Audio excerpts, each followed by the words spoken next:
So mga tol, mula interim WBC Featherweight Champion, ngayon ay na-elevate na bilang full champion sa WBC Featherweight itong si Brandon Figueroa. Habang ang original na kampiyon sa WBC Featherweight na si Rey Vargas, champion in recess na. Hindi naman po sinabi ang dahilan kung bakit naging champion in recess itong si Rey Vargas. So alam naman po ng karamihan mga tol na napapabalita ang maglalaban sa rematch si Brandon Figueroa versus Stephen Fulton sa undercard ni Tank Davis versus Lamont Rhodes Jr. So mukhang itataya po sa laban na yan mga tol ang WBC Featherweight World Title ni Figueroa. Sa kabilang banda naman mga tol, dahil sa magandang ipinakitang laban ni Pilipos Nitumboa sa undercard ni Casimero versus Sanchez, kung saan 3 beses pong pinabagsak ni Nitumboa itong si Uguni sa round 1 pa lang at nakuha niya ang panalo via technical knockout. Maraming nga po ngayon ang mga Pinoy fans mga tol na gustong paglabanin itong si Pilipos Nitumboa at top contender sa Super Bantam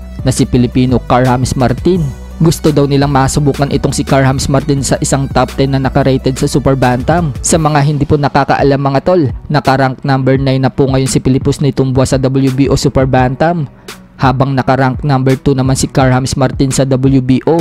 Maraming nga po ang mga Pinoy fans mga tol ang nagsasabi kapag tinalo umano ni Carl-James Martin itong si Nitumboa, bibilib na daw sila kay Carl-James Martin. Sa ngayon daw kasi mga tol, wala pa daw nakakalaban na top rated si Wonderboy. Kaya ang paglabang kay Pilipos Nitumboa, dyan daw malalaman mga tol kung pang world caliber na ba itong si Carl-James Martin. So para naman sa atin mga tol, mukhang hindi mangyayari yan.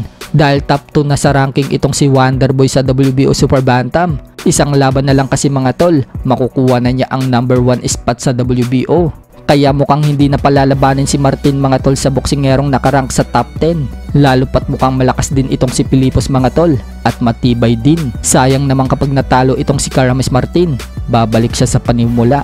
Kaya hindi na mag-aaksaya ang kampo ni Martin mga tol dito kay Pilipos. Maghihintay na lang sila ng pagkakataon na maging number 1 contender at mapalaban sa world title kapag binakanti na ni Naoya Inoue ng titulo sa Super Bantam. Samantala, lap trip naman itong pagkapanalo ni Pilipos mga tol kay Uguni. Nakakatawa kasi ang reaksyon niya mga tol matapos itigil ng referee ang laban. Parang batang paslit na ibinalibag ni Nitumboa ang katawan niya sa kutsyon at bumalentong-balentong pa siya.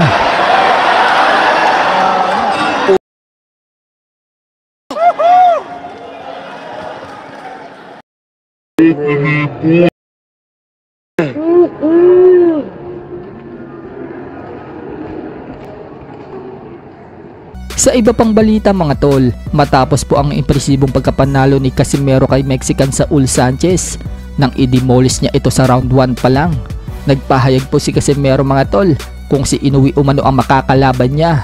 Si Gervonta Tank Davis umano ang kukunin niyang sparring partner. Kaso mga tol, mukhang malabo nang lumaban si Inoue kay Casimero. Nagpahayag na kasi ang kampo ni Inoue mga tol na 100% na wala na daw tsansa na makalaban ni Casimero si Inoue. Hindi daw kasi nakuha ni Casimero ang tamang timbang. Kung Naoya Inoue na yan, matik na yan. Tank Davis kunin ko sparring partner.